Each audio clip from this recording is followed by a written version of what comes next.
다니엘 강의 21번째 시간인데요. 이 다니엘 7장부터는 조금 내용이 어렵습니다.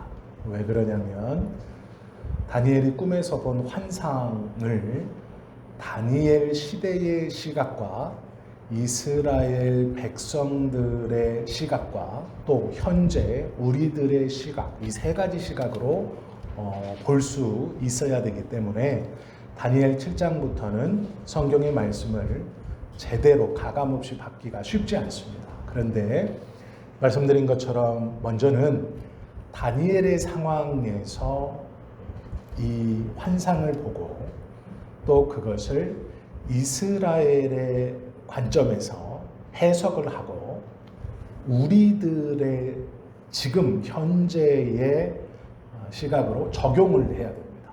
이게 쉽지 않은데요. 다니엘 7장부터 이제 나오는 이 환상을 통해서 요 다니엘 7장을 잘 이해하려면 요한계시록을 또 잘 이해해야 합니다. 그래서 다니엘 7장에서 등장하는 이 짐승들과 그들의 생김새, 그리고 계시록에서 말씀하시는 짐승과 또 그들의 연관성이 함께 해석되어야만 온전히 해석할 수 있습니다.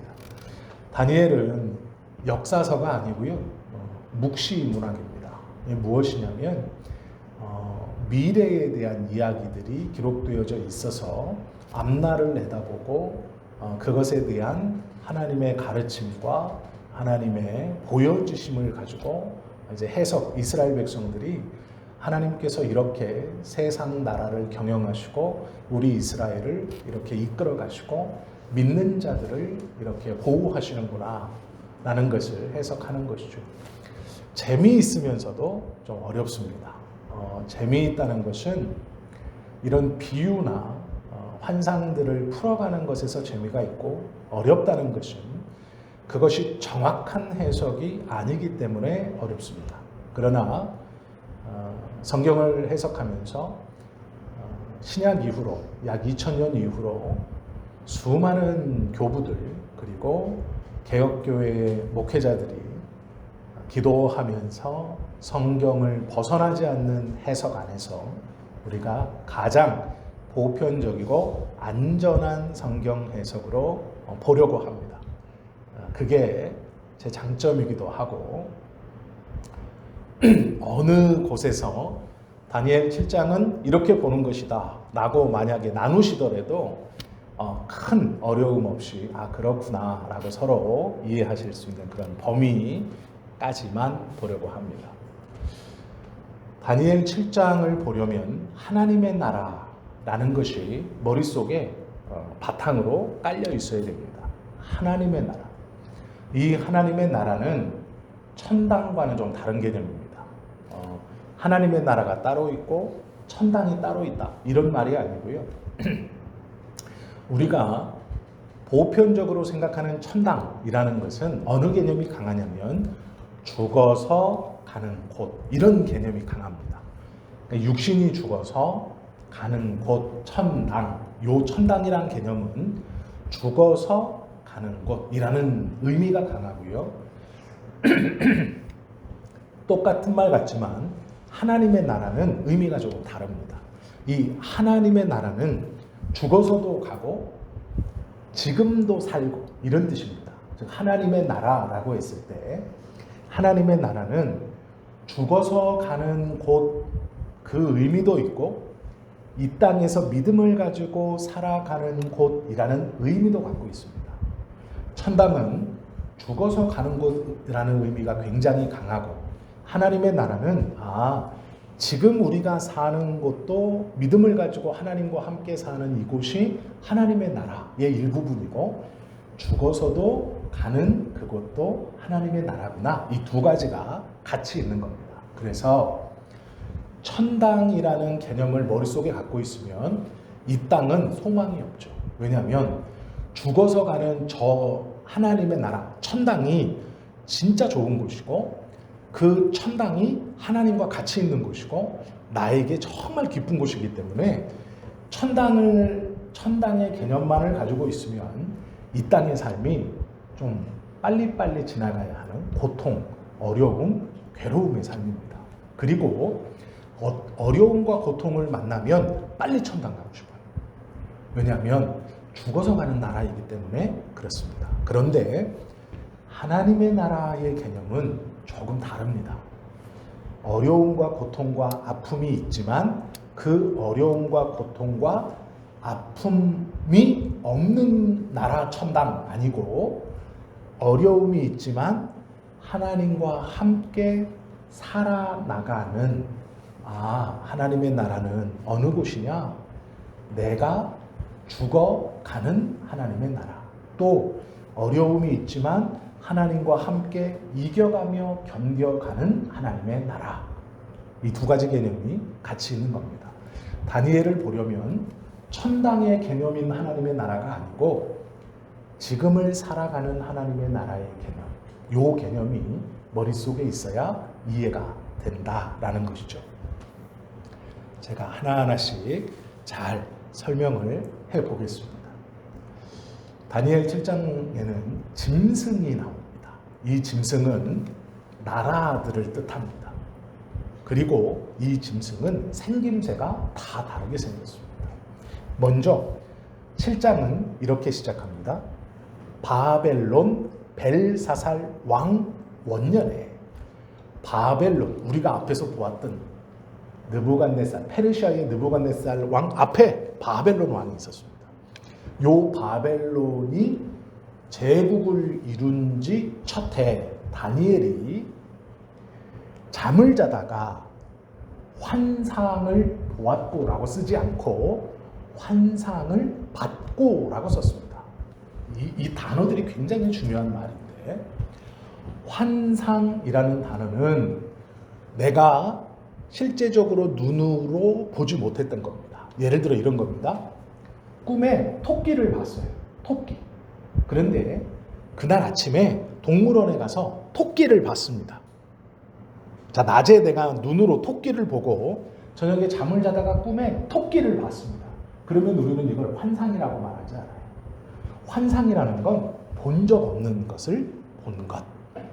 내가 생각하지 못했고, 내가 인지하지 못했고, 내가 어떻게 하지 못했던 것을 한 번도 보거나 어떻게 생각했거나 이렇게 하지 못했던 것을 본 것을 환상을 보았다, 이렇게 말하는데, 즉 이 땅에서 일어나는 일이나 어떤 것으로 설명되지 않는 신비하고 놀라운 무엇, 이걸 환상이라고 말합니다. 그런데 이 환상을 보았다, 내가 중심이 돼서 보았다, 본 건 납니다. 그러니까 주인공이 나예요. 환상은 저기 있는 거고 내가 주인공이 돼서 내가 내 의지로 본 겁니다. 그런데 이렇게 쓰지 않고 받고라고 해요.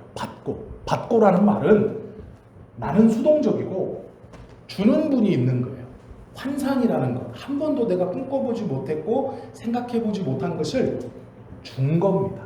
그래서 받고라고 썼어요. 그러면 이 다니엘이 침상에서 잠을 자다가 환상을 받았다라는 건 주신 분이 있는 거예요. 자기는 수동적입니다. 다니엘이 내가 꿈을 꿔야지, 환상을 봐야지 이렇게 해서 본 것이 아니고, 자기는 평소와 똑같이 잠을 자는데 환상, 한 번도 생각해보지 못했던 것을 누군가 주어서 받았습니다. 그래서 이 꿈이, 이 환상이 평소에 꾸던 꿈이나 평소에 생각했던 것이나 평소에 내가 가지고 있었던 것과는 다른 의미예요. 받고라는 말이 그래서 중요합니다. 나는 평소와 똑같았는데 누군가 의도를 가지고 내가 한 번도 생각해보거나 보지 못했던 환상을 주었다. 그래서 저는 받았다. 다니엘이 이렇게 말하죠. 그리고 어떻게 됐냐? 그 꿈을 받았습니다. 누군가 의도를 가지고 나에게 주었고 다니엘은 그 환상을 받았습니다. 이게 틀린 거예요. 평소와는 달라요. 평소와는 다르게 누가 주었고 자기는 수동적으로 받았어요. 그래서 평소와 다르구나. 그래서 어떻게 하냐면 기록을 합니다. 이게 다르다. 그래서 그 꿈을 기록하며 그 일의 대략 처음부터 끝까지를, 대략은 대충대충 이런 말이 아니고요. 처음부터 끝까지 내가 받은 이 환상을 기록하였고, 뭐가 다르다, 이거는 평범하지 않다. 그래서 기록을 하며 그 일의 처음부터 마지막까지를 진술, 경찰 앞에서 이렇게 앉아가지고, 자, 이름, 내 주소, 내 생일 적고, 자, 어떻게 되신 일인지 말씀해 보세요. 그러면 이제 진술을 합니다. 진술을 어떻게 하냐면 정확하게 해야 돼요.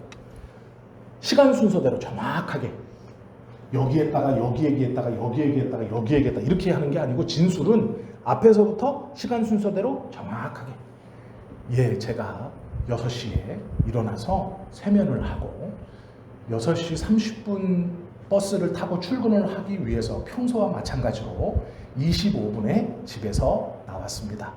30분이 됐을 겁니다. 버스가 오는 것을 보니 30분이 된 것 같습니다. 그때 갑자기 뒤에서 저를 누군가 툭 하고 치는 느낌이 들었습니다. 뒤돌아보니 한 사람이 이미 저쪽으로 달려가고 있는 겁니다. 이렇게 하는 게 진술이에요. 시간의 순서대로 자세하게 이야기하는 게 진술입니다. 즉, 다니엘은 환상을 받았고 이것은 평소와 다르다 해서 자기가 받은 환상을 기록하고 그 처음부터 마지막을 진술, 자세하게 경찰 앞에서 피해자나 피의자나 증인이 진술하듯이 그걸 정확하게 시간 순서대로 정확하게 이야기하고 있다라고 지금 말하죠. 그러면 뭔가가 지금 중요한 일이 벌어지고 있습니다. 다니엘에게. 그리고 다니엘도 이 일이 중요하다는 걸 알고 있습니다. 그래서 사용하는 단어나 쓰는 말들을 보면 굉장히 중요하고 함축적인 단어들을 쓰고 있습니다. 그러면서 내가 받은 환상이 무슨 환상이고 어떤 내용인가를 진술하는 거예요. 시간의 순서대로 정확하게, 생각나는 대로 대충대충 이야기하는 게 아니라 정확하게 하고 있습니다. 어떻게 하느냐? 2절, 다니엘이 진술하여 이르되 내가 밤에 환상을 보았는데 하늘에 내 바람이, 여기서 바람이라는 것은 하나님의 권능을 의미합니다. 목사님, 어떻게 바람이 하나님의 권능을 의미합니까? 이렇게 물으면 이제 제가 처음부터 설명을 다 해야 돼요. 그러니까 그냥 들으세요.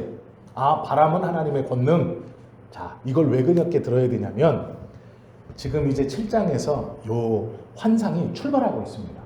그 출발할 때 어떤 이야기를 들을 때, 자, 주인공이 4명 나오는데 주인공의 이름 1, 철수, 2, 영희, 3, 삼순이, 4, 사순이, 이렇게 해서 철수는 충청남도 서천에서 태어났고 영희는 충청남도 장항에서, 이렇게 하면 재미가 없잖아요. 이제 대략적인 것만 알아듣고 쭉 이야기를 풀어가면서 이제 하나하나씩 알아가는 게 재밌는 거예요. 성경도 똑같이 기록되어 있습니다. 내 바람이 하늘에서 내 바람이 불어요. 바람은 성경에서요, 하나님의 권능, 성령의 능력을 상징합니다. 그래서 바람이 내 방향에서 분다는 것은 동서남북 모든 곳에서 하나님의 영향력과 통치가 벌어지고 있는 곳이라는 것을 의미합니다. 어떤 스테이가 있어요. 어떤 지역이 있는데 이 지역 모두가 다 하나님의 능력과 통치 안에서 작동되어지는 곳입니다. 그런데 그 지역에 바다가 있어요. 바다가 있는데 이 바다에서 내 짐승이 올라옵니다. 다니엘이 진술하여 이르되 내가 밤에 환상을 보았는데 하늘에 내 바람이 큰 바다로 몰려 불더니 큰 짐승 넷이 바다에서 나와서 그 모양이 각각 다르더라. 하나님의 통치가 미치는 곳에, 하나님의 통치가 이루어지는 곳에 4마리의 짐승이 바다에서 올라옵니다. 이건 나중에 계시록을 엮어서 제가 자세히 설명을 드릴게요. 4마리의 짐승이 올라오는데 생김새가 다릅니다. 첫째 짐승, 제일 먼저 올라온 짐승은 어떻게 생겼냐? 4절, 사자와 같다. 사자처럼 생겼어요. 딱 보니까 사자 같아요. 그런데 사자 같은데 독수리의 날개가 있었어요. 처음에 물에서 올라올 때는 사자의 모습에 독수리의 날개가 붙어 있었어요. 이해가 되시죠? 이 그림이. 그런데 사자가 바다에서 올라오네. 사자인데 독수리 날개가 있네 라고 하는 그 보는 중 날개가 뽑힙니다. 이 날개가 뽑혀요. 날개가 뽑혔고 내가 보는 중에 그 날개가 뽑혔고 또 땅에서 들려서 사자가 이제 날개가 팍 뽑히자 두 발로 팍 쓴 겁니다. 일어나는 거예요. 두 발로 서게 함을 받았으며 또 사람의 마음을 받았더라. 겉모양은 사자인데 마음이 사람의 마음. 이것이 첫 번째 짐승의 모습이에요. 그런데 이게 무엇이냐? 이것은 네 개의 큰 나라 중 제일 먼저 있었던 바벨론을 의미합니다. 바벨론이라는 나라를 의미해요. 그리고 이 바벨론을 의미하는 것은 무엇이냐면 바벨론이 처음에 사자는 용맹한 동물이죠. 그리고 날개까지 달렸어요. 그러니 바벨론의 정복과 바벨론의 놀라움이 전 세계를 덮습니다. 하나님의 통치가 이루어지는 이 땅에 바벨론이 일어나 이 바벨론이 하나님의 통치가 이루어지는 이 땅에서 자신의 정복력을 펼칩니다. 사자처럼 용맹하게 독수리의 날개를 가지고 빠르게 그러다가 곧 날개가 뽑히고 두 발로 일어섭니다. 그리고 그 일어선 모양을 보니 몸은 사자인데 자기가 사람처럼 두 발로 서는 거예요. 그런데 서 있는 사자를 보니 그 마음이 사람을 닮았다. 이렇게 말합니다. 이 바벨론 왕이 처음에 대단한 왕이고 이 느부갓네살이 굉장히 강력한 왕이었지만 우리가 이 다니엘서를 보셨던 것처럼 정신이 나가서 들에서 짐승처럼 살다가 정신이 돌아와 얼마 안 있어 이 왕이 죽고 나라가 망하죠. 그걸 상징적으로 표현한 거예요. 날개가 뽑혔다. 강력했던 바벨론의 왕 느부갓네살을 이렇게 표현한 겁니다. 두 번째 짐승이 이 모양을 따라 올라옵니다. 그런데 곰이 올라와요. 곰. 또 보니 또 다른 짐승 곧 둘째는 곰과 같은데 그것이 몸 한쪽을 들었고 곰이 이렇게 네 발로 서 있어야 되는데 한쪽이 이렇게 들려 있다는 거예요. 네 발로 딱 굳건하게 서 있는 게 아니라 두 발을 들고 있습니다. 이런 말이에요. 보니 한쪽이 들렸고 그 입에 곰의 입에는 세 개의 갈빗대가 물려 있었다. 그것에게 말하는 자들이 있어 이르기를 일어나서 많은 고기를 먹으라 하였다. 요 두 번째 짐승은 지금 우리가 6장까지 보았던 메대와 바사 나라를 뜻합니다. 곰은 네 발로 서 있는데 지금 이 곰은 두 발로 서 있어요. 균형이 안 맞다는 얘기고 갈빗대 세 개는 새 나라를 멸망시키고 강력한 제국이 되었다라는 것을 의미합니다. 그리고 그 곰에게 더 많은 고기를 먹어라 이렇게 말을 하고 있어요. 그 음성이 일어나는 중 세 번째 짐승이 올라옵니다. 세 번째 짐승이 올라오는데 6절 그 후에 내가 또 본즉 다른 짐승 곧 표범과 같은 것이 있는데 그 등에는 새의 날개 넷이 있고 그 짐승에게 또 머리 넷이 있으며 권세를 받았더라. 표범처럼 날렵한 맹수가 올라왔는데 가만히 보니까 처음에 올라온 바벨론은 사자에다가 독수리 날개가 달렸었어요. 그런데 세 번째 짐승을 보니까 맹수는 맹수예요. 그러니까 표범처럼 올라와요. 매끄럽게 올라오는데 이것도 날개가 달렸어요. 네 쌍이나. 그런데 독수리라고 표현하지 않고 새의 날개가 달렸다. 이렇게 표현합니다. 근데 더 신기한 건 머리가 넷이에요. 머리가 넷에 권세를 받았어요. 강력한 권세를 가지고 있다 이렇게 말하죠. 이 표범과 같은 것은 통치권을 뜻합니다. 처음에 동서남북 네 방향에서 하나님의 권력과 하나님의 통치를 상징하는 큰 바람이 바다 가운데로 몰아쳤죠. 하나님의 통치가 있는 이곳에서 하나님을 반대하는 짐승이 나오는데 이제 본격적으로 하나님을 반대하는 짐승들이 나오기 시작합니다. 두 번째까지는 이미 지나간 짐승이에요. 첫 번째 사자와 같은 것은 바벨론이고 두 번째 곰과 같은 것은 지금 다니엘이 섬기고 있는 페르시아를 뜻합니다. 그런데 이 메대와 바사를 뜻합니다. 근데 세 번째부터는 이제 앞으로 올 짐승이에요. 올 나라들입니다. 근데 문제가 뭐냐? 동서남북을 뜻하면서 하나님의 통치권이 다 미친다라고 하는 요 하나님의 통치권이 미치는 이 세계에 세 번째 짐승이 등장하는데 그 세 번째 짐승이 날개가 4개, 머리가 4개, 권세를 받았어요. 본격적으로 하나님의 반대하고 대항하는 나라들이 일어난다. 요게 세 번째 나라인데 요걸 그리스라고 표현합니다. 그리스. 특별히 주전 이 344년에 알렉산더 대왕을 뜻한다라고 말해요. 요것이 표범이. 그래서 알렉산더 대왕이 자기의 그리스에서 일어난 후에 인도를 점령하고 뭐라 그랬냐면 10년 만에 인도까지 점령하고 내가 더 이상 점령할 땅이 없어 한탄스럽구나 이렇게 말했대요. 이 세 번째의 표범은 강력하면서 동서남북으로 날아다닐 수 있는 날개와 큰 권세를 받은 머리 넷으로 이 빠르게 하나님의 통치권이 미치는 땅을 다 돌아다닌다 이거예요. 이게 세 번째 짐승입니다. 근데 네 번째 짐승은 설명이 안 됩니다. 왜 그러냐면 다니엘이 보긴 봤어요. 보긴 봤는데 뭐라고 설명이 안 돼요. 다니엘이 뭐라고 써놨냐면 7절 내가 밤 환상 가운데에 그 다음에 이제 마지막으로 본 건데 본 넷째 짐승은 뭐가 없어요. 뭐 처음에는 사자 같다, 두 번째는 곰 같다, 세 번째는 표범 같다 이렇게 써놨는데 이 네 번째 짐승은 어떻게 표현해놨냐?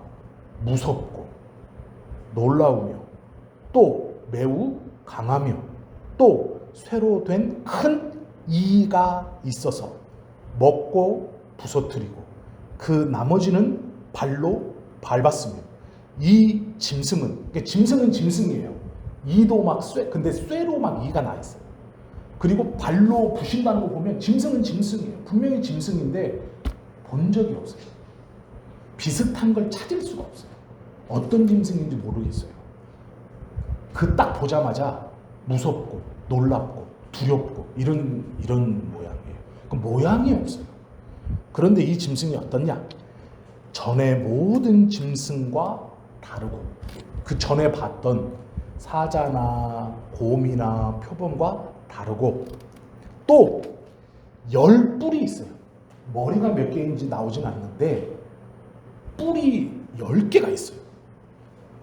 내가 그 뿔을 유심히 보는 중에 다른 작은 뿔이 그 사이에서 나더니 첫 번째 뿔 중에 셋이 그 앞에서 뿌리까지 뽑혔습니다. 자, 10개 뿔이 이렇게 나 있었는데 첫 번째 1, 2, 3 요 뿌리까지 뽑혀나가요. 그 7개가 남았죠. 뽑힌 그 자리에 이 작은 뿔이 점점 위치를 잡더니 요 작은 뿔에 뭐가 생기냐? 사람의 눈 같은 눈들 하나가 아니에요. 눈들이 있고 또 입이 있어. 요 작은 뿔이 눈을 갖고 있어요.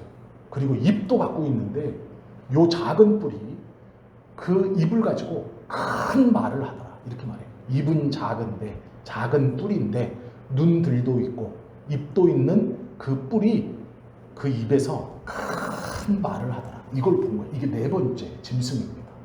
근데 이 네 번째 짐승은 로마를 뜻한다고 이야기합니다. 로마.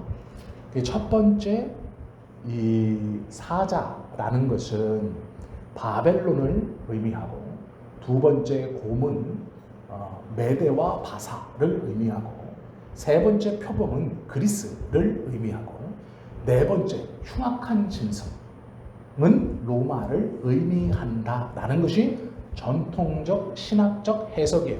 이걸 누가 했느냐? 유대인들이 했어요. 이렇게 유대인들이 요 다니엘 시대를 다 거친 후에 포로기에서 돌아와서 유대인들이 이제 다시 약속의 땅으로 돌아와 하나님의 말씀을 연구하다가 다니엘의 이 기록을 봅니다. 그리고 이 환상 중에 있는 내생물이 도대체 무엇이냐 라고 해석을 할 때 유대인의 랍비와 학자들이 이렇게 해석을 했어요.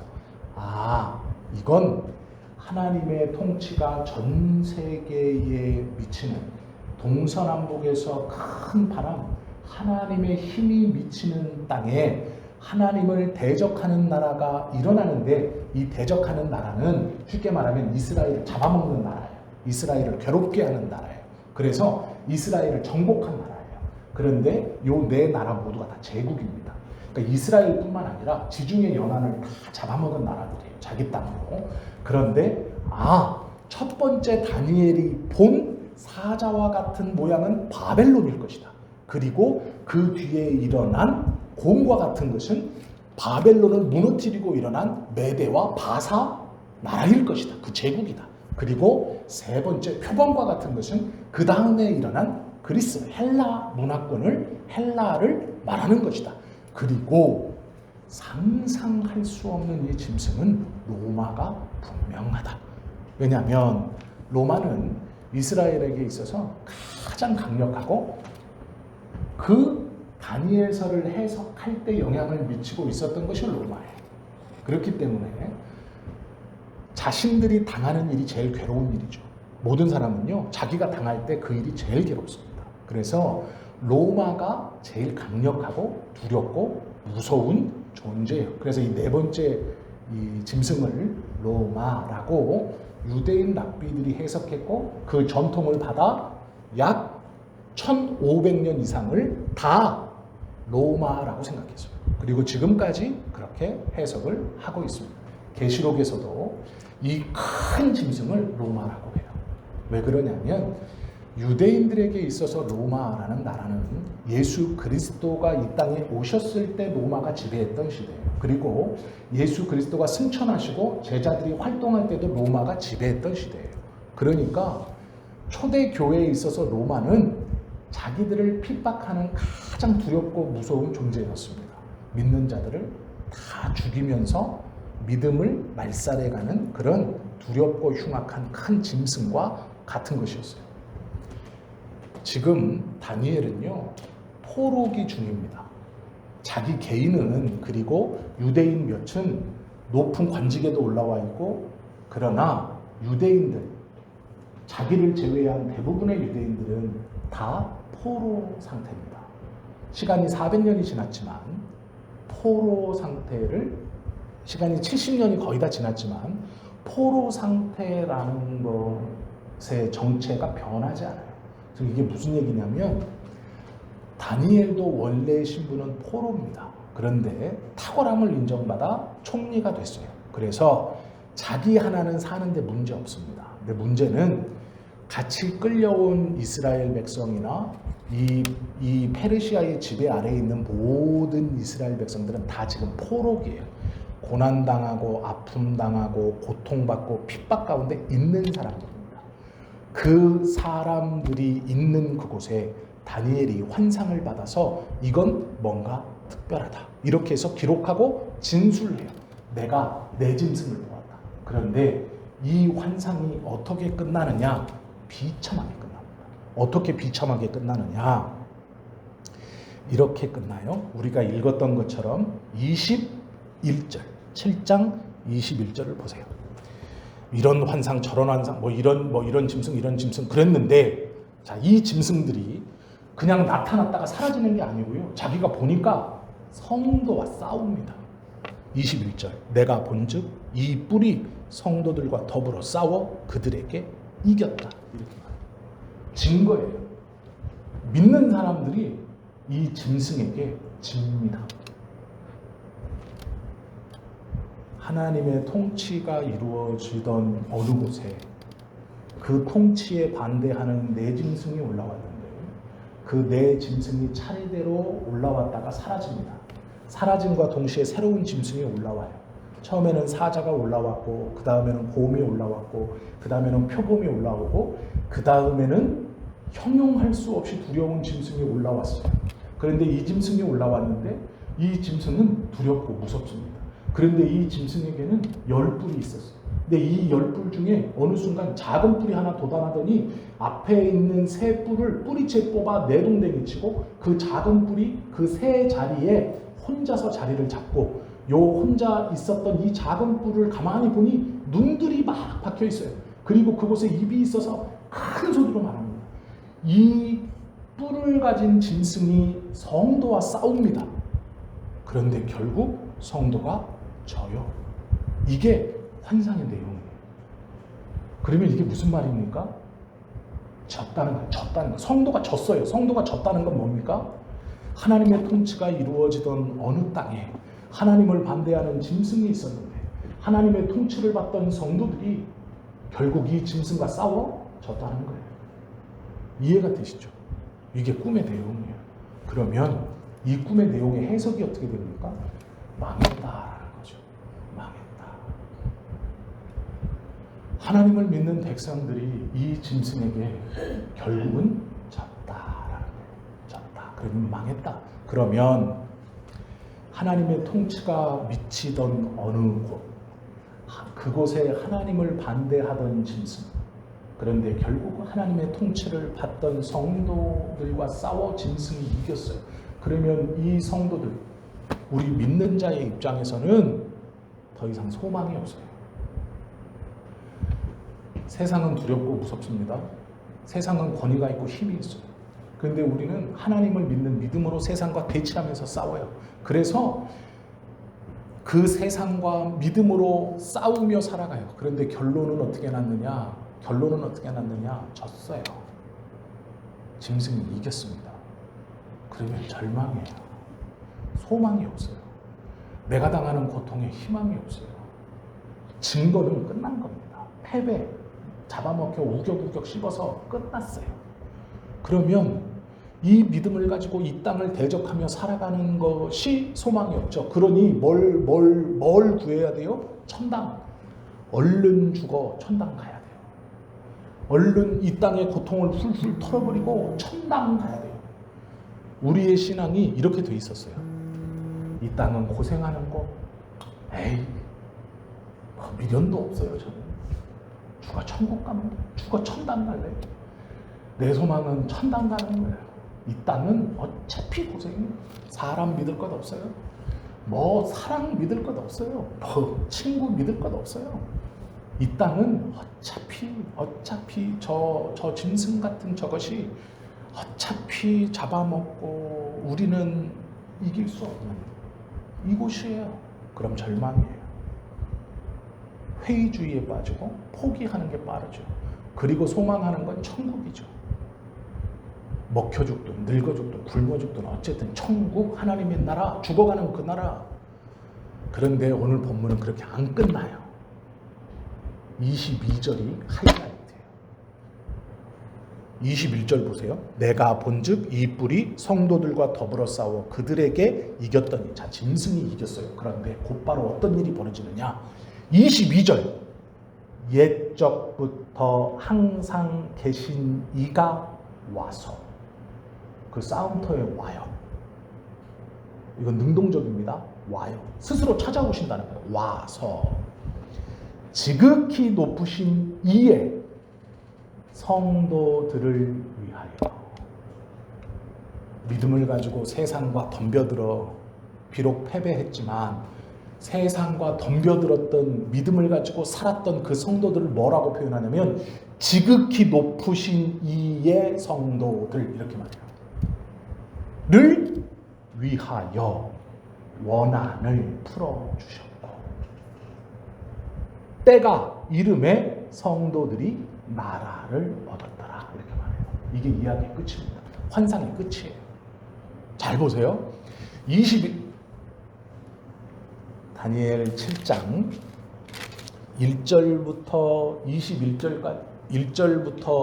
21절까지는요, 짐승의 모습이고 절망이에요. 여기까지만 딱 우리의 신앙이 여기서 끝나면, 우리의 스토리가 여기서 끝나면 우리는 천당 가는 거예요. 천당. 죽어서 빨리 가는 하나님의 나라를 다 소망해야 돼요. 그러니까 빨리 죽어야 돼요. 여기서 늘 나이 들어서 오래 사실 필요가 없어요. 빨리빨리 가야 돼요. 빨리 가는 게 오히려 하나님의 복입니다. 어렸을 때 죽는 게 오히려 나아요. 근데 그렇지 않아요. 왜 그렇지 않느냐? 22절 때문이에요. 22절. 져서 망하고 고통받고 끝나는 게 아니고 지극히 높으신 이의 성도들을 위해서 그 지극히 높으신 이가 와서 원수를 갚고 보복을 해요. 그래서 우리의 원한을 풀어줘요. 그리고 나서 때가 되면 하나님의 나라, 죽어서만 가는 그 나라인 줄 알았는데 아니에요. 내가 지금 믿음을 가지고 사는 이 세상에 주님이 오셔서 나 대신 싸워서 내가 이기지 못했던 그 두려운 짐승을 이기고 내 원한을 풀어주고 결국 나에게 하나님의 나라를 주신다라는 이 소망이에요. 그러면 순서상으로는 바람이 불고 바다가 있고 내 짐승이 튀어나오고 그 짐승 중에 마지막 짐승이 성도와 싸워 성도가 죽고 권능자가 오셔서 옛적부터 항상 계신 이가 와서 지극히 높으신 이의 성도들을 위하여 원한을 풀어주고 때가 이름에 성도들이 나라를 얻게 하시는 게 순서인데, 우리에게 다니엘이 이스라엘 백성들에게 이 환상을 정확히 기록하고 진술한 이유가 있어요. 그게 뭐냐면 요 한 구절로 딱 표현이 됩니다. 22절을 21절 앞에 놓고 사는 거예요. 자, 이 말을 조금 어렵게 표현하면요, 고난 후 구원, 고난 후 기쁨, 이게 아니고 고난 후 승리, 이렇게 하면요, 우린 고난에 살잖아요. 못 살아요. 못 견딥니다. 고난에 살면, 고난 후 승리면 천당만 바라보고 있어요. 그냥 이 땅은 대충 살아야 돼요. 빨리 끝내야 돼요. 고난이기 때문에. 그런데 다니엘이 왜 이 말을 하고 왜 이 환상을 기록하고 왜 이것을 진술하듯이 정확하게 표현해 놓느냐? 22절을 앞에 놓고 살으라는 거예요. 이스라엘 백성들에게 지금 포로로 고통받으면서 사는 믿음의 백성들아, 우리는 이 나라에 졌다. 바벨론에 졌고 페르시아에 졌고 메대와 바사에 졌고 그리스 헬라에 졌고 로마에 졌다. 그럼 못 살아요. 그런데 결국 22절, 옛적부터 계신 그분이 오셔서 우리의 원한을 갚고 승리해 주실 것이고 우리에게 나라를 주실 것이다. 이걸 21절 젖고의 앞에다 놓는 거예요. 이게 무슨 얘기냐? 고난 후 승리 아니고 승리 후 고난으로 살 수 있어요.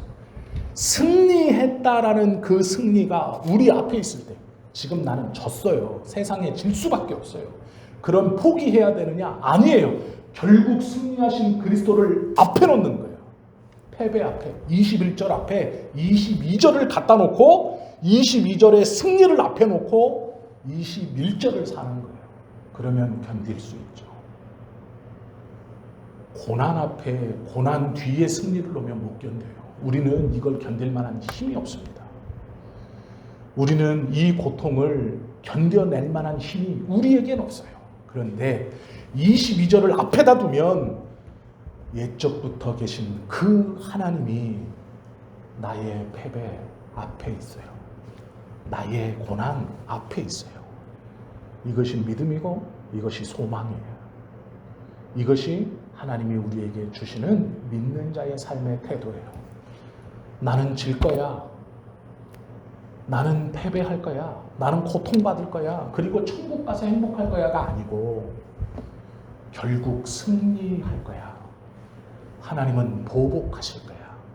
결국 나는 회복되어질 거고 하나님의 나라를 얻을 거야.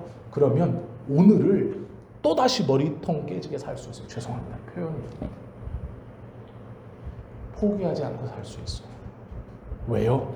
승리가 확실하기 때문에 오늘 내가 질 걸 알면서도 들이받을 수 있어요. 질 걸 알면서도 믿음을 놓지 않을 수 있어요. 질 걸 알면서도 포기하지 않을 수 있어요. 질 걸 알면서도 찬송할 수 있고, 질 걸 알지만 예배할 수 있고, 질 걸 알지만 오늘도 기도할 수 있어요. 고단하고 힘들 걸 알지만 내일도 하나님의 승리를 앞에 두고 그 믿음으로 똑같은 직장에 갈 수 있어요. 똑같은 사람들과 부딪힐 수 있어요. 똑같은 일에 부대낄 수 있어요. 똑같은 가정, 변하지 않는 그곳 들어갈 수 있어요. 왜요? 아이고, 아무것도 없어. 소망도 없어. 나는 이거는 그냥 진 거야. 21절로 끝나면 빨리 천당 가야 돼요. 그런데 22절을 앞에 두면 아니에요. 참을 수 있어요. 인내할 수 있어요. 결국 승리할 것입니다. 그럼 22절을 앞에 두면 오늘을 달리 살 수 있어요. 패배했지만 감사할 수 있어요.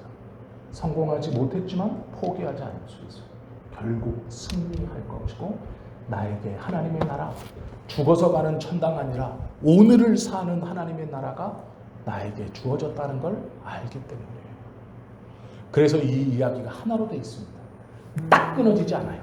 21절 다음에 연결어미도 없어요. 바로 그냥 패배와 보복이 붙어서 나옵니다. 그리고, 그런 후, 그런 다음 이런 말이 없어요. 졌다. 그런데 와요. 그래서 승리. 이 말씀이 그래서 붙어 있어요. 연결어미 미사여가 없어요. 왜요? 급하거든요. 21절에 고통받고 패배함으로 고난받고 아파하는, 아무런 소망 없고 그저 이 땅에서 살아가면서 아무 소망 없이 천당만 구하고 천당만 바라는 우리들의 모습이 아니어야 하기 때문에 22절은 설명 다 빼고 옛적부터라고 바로 시작해요. 앞에 일하고 상관없는 것처럼 붙여놔요. 그리고 아주 높입니다. 짐승에게 저 아무것도 아닌 것 같은 성도들, 믿음이 약해서 패배한 것 같은 성도들, 그렇게 말하지 않고요.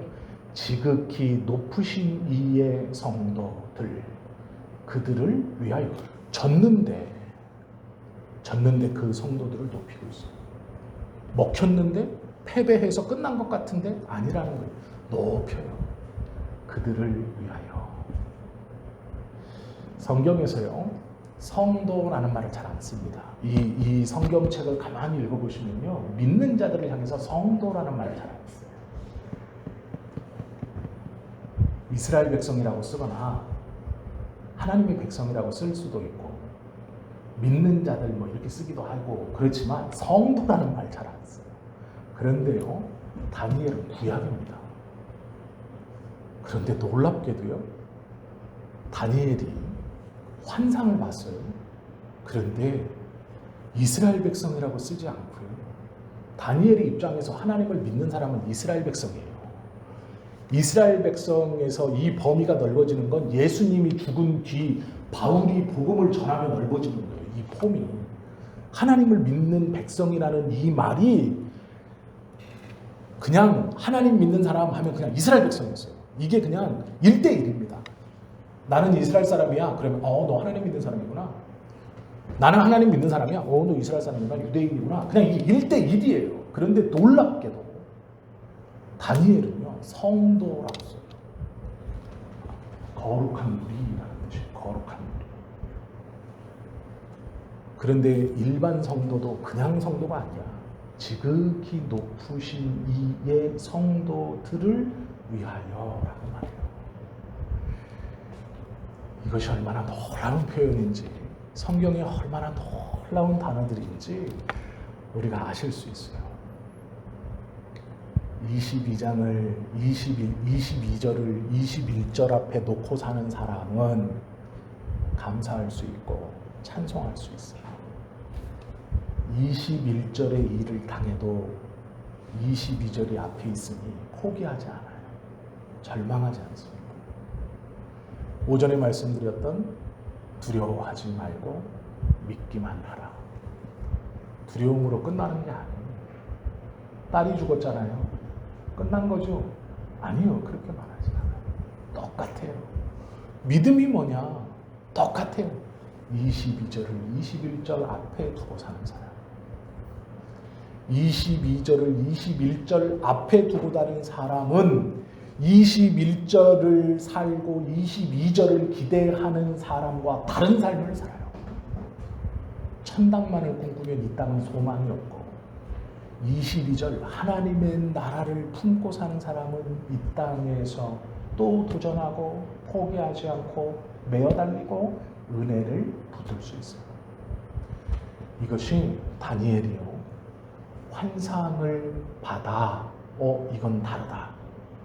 기록하고 진술하고 이 꿈의 환상의 내용을 정확히 가감없이 쭉 기록하고 이것을 하나님을 믿지만 노예 생활 속에 고통받고 이 나라들 속에 패배할 현재의 이스라엘 백성뿐 아니라 미래에 하나님을 믿는다고 말하는 거룩한 무리라고 구별되어 부르는 성도들, 하나님께서 지극히 높은 이의 성도, 하나님의 구별된 백성들을 위하여 행하신다는 거예요. 그러면 이 말은요, 다니엘 시대뿐 아니라 유대인들뿐 아니라 우리들에게도 똑같이 주시는 말씀이에요. 하나님을 믿는 백성들아, 22절을 21절 앞에 놓고 살아야 한다. 그래야 그렇게 사는 것이 믿음이다. 22절을 앞에 두고 21절 지금을 사는 것, 이것은 찬송하는 삶, 그래서 예배할 수 있는 삶, 그래서 하나님의 은혜를 기대할 수 있는 삶이다 라고 말하는 것이죠. 22절을 21절 앞에 두는 것, 이건요 놀라운 거예요. 승리 후 고난이에요. 그럼 견딜만 합니다. 충분히 할 수 있어요. 고난 후 승리는 못 견뎌요. 우리는 고난에서 무너집니다. 근데 하나님은 승리 후 고난이라고 말씀하는 거예요. 자, 그러면 말씀 마칠게요. 시간이 지났는데, 목사님 이게 가능합니까? 다니엘이 환상을 봤네요. 자, 내 짐승 알겠어요. 싸웠는데 졌어요. 이게 먼저고 22절이 나중 아닙니까? 근데 왜 이걸 거꾸로 놓을 수 있다고 얘기하고 거꾸로 놓고 살아야 된다고 얘기합니까? 다니엘은 21절, 22절 이렇게 보지 않았습니까? 그런데 왜 22절, 21절 이렇게 보라고 합니까? 그리고 왜 22절, 21절이라고 말합니까? 이게 어떻게 가능합니까? 가능해요. 어떨 때 가능하냐? 2절 말씀 보세요. 2절 말씀. 7장 2절 말씀. 이게 있으면 가능해요. 다니엘이 진술하여 이르되 내가 밤에 환상을 보았는데, 요 말 중에요 중요한 말, 내가 남이 본 환상 아니고요, 내가 라는 거예요. 자, 제가 무슨 말 하려고 하는지 이해하실 거예요. 여기서 환상을 보았다 하는데 누가 봤냐? 내가 봤어요. 내가. 이게 중요해요. 내가 봤어요. 내가. 하나님께서 나에게 주신 거예요. 나에게 보여주셨어요. 내가. 이게 무슨 말이냐? 개인적 힘이 있어야 돼요. 개인적 체험, 개인의 이야기, 하나님이 나에게 주신 개인의 이야기, 내가 하나님께 받은 개인의 은혜, 하나님이 나에게 주셨던 개인적 체험들이 있어야 이게 가능해요. 22절을 21절 앞에 두는 게. 즉, 말씀이 나에게 부딪힌 경험이 있어야 돼요. 하나님의 말씀이 나를 붙들고 나왔던 경험이 있어야 돼요. 순서상으로는 21절, 22절인데 하나님의 말씀이 내 삶에서 22절을 앞에 두고 21절을 뒤에 두고 이렇게 살아가게 하시는 경험이 있어요. 내가 보았다. 내가 보았다. 그 내가 있어야 돼요. 제가 들었다 아니고 제가 보았다 아니에요. 내가 하나님 앞에 경험한 것. 하나님의 은혜를 경험했던 사건, 개인적 이야기, 그 나의 내러티브가 있어요. 나의 이야기가 있어요. 하나님과 나의 이야기. 그것이 있으면 22절이 21절 앞에 서는 삶을 살 수 있어요. 이 체험이 중요합니다. 예수님을 중심으로 개인적 이야기를 써내려갈 수 있는 간증이 있는 사람, 이런 체험이 있는 사람, 이런 기도응답이 있었던 사람, 이런 사람은 그렇게 살아갈 수 있어요. 성경이 왜 힘이 있습니까? 성경은요, 논리사가 아닙니다. 성경은 누림의 책이에요. 성경은 내 것으로 만들어줄 수 있고 이것을 붙들고 살아갈 수 있는 경험의 책이에요. 말씀대로 했더니 이루어진다. 이 말씀이 진짜네 라는 누림이 있기 때문에 성경이 힘이 있는 거예요. 그래서 이것이 하나님의 말씀인 겁니다. 성경의 말씀을 붙들고 살아가는 자는 21절 다음에 22절이 아니라 22절 뒤에 21절을 놓을 수 있어요. 성경은 누림이기 때문에 그래요. 성경은 힘 있는 책이기 때문에 그렇다라는 것이죠. 예수님에 의해서 이 서사를, 이 이야기 22절을 앞에 두고 21절을 살아가는 사람들은 다른 이에게 감동을 줄 수 있습니다. 성경이 그에게 살아있는 말씀이 될 수 있어요. 하나님 나라를 붙들고 살아가는 사람은 어려움 중에도 춤을 출 수 있어요. 환난 중에도 노래할 수 있어요. 왜요? 승리 후 고난이기 때문에 그래요. 그리스도의 승리가 이미 나에게 주어졌어요. 지금 내가 당하는 고난, 그 고난 안에서 그래서 찬송하고 예배하고 춤출 수 있어요. 이 개인의 이야기가 우리에게 있어야 합니다. 그리고 제가 자신하건대 있으실 거예요. 지금 힘들어 잊어버려서 그렇지, 지금 힘들어 잠시 놓쳐서 그렇지 있으실 거예요. 아마 대화를 나누고 말을 하다 보면 정말로 밤을 새도 다 하지 못할 하나님의 은혜에 대한 이야기가 우리들의 삶 속에 정말 개인의 삶 속에 많이 있을 거예요. 그것을 붙들고요, 22절을 21절 앞에 두세요. 그러면 살 수 있어요. 그러면 춤출 수 있어요. 22절을 땡겨서 21절 앞에 두세요. 고난의 현실 앞에 두세요. 그러면 우리는 고난으로 망할 자가 아니라, 세상의 위협으로 끝날 인생이 아니라 하나님의 은혜로 감사하고 견뎌가고 결국에는 죽어서 가는 천당 아니라 이 땅에서 하나님의 나라를 살고 이 하나님의 나라도 온전히 소유하고 들어가게 되실 줄 믿습니다. 이런 은혜가 우리 안에 개인적 서사의 이야기로 풍성히 고백되어지는 삶을 사실 수 있기를 예수님의 이름으로 축원합니다. 기도드립니다.